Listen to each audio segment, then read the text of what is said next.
Now, the other day, the House voted yes to Trumpcare.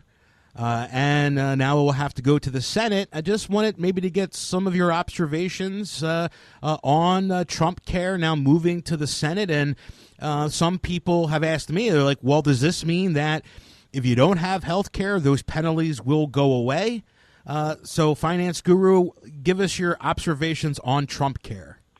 This is a tough one, King, because if we have enough knowledge to actually absorb what the House passed, I don't know how much of that is going to be sticking around for when it goes to the Senate, because there's going to be some type of rewrite on that side.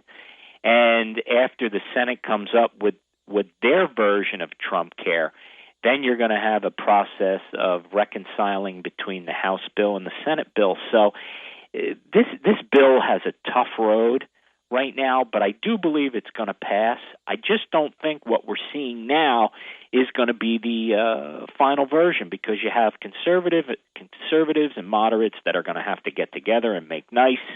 And the other side of this is you're not going to have any Democratic support. And I believe that's because they believe that history is going to repeat itself. And if this bill ultimately becomes law, it won't have any Democratic support, and that the Republicans are going to have to take responsibility for it. And if it doesn't work out as planned, there will be a backlash in the midterm elections. And quite frankly, the Democrats have been suffering from that since Obamacare had been passed.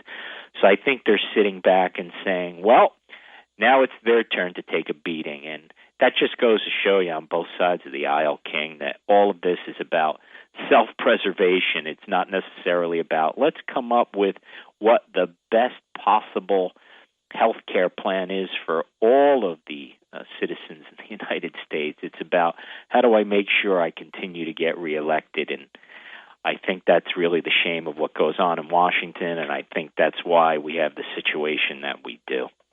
All right, there he is, the finance guru, Dan Geltrude. Have a great weekend, Guru, and we'll talk to you next Saturday morning with another edition of Dollars and Cents. Thanks so much, King.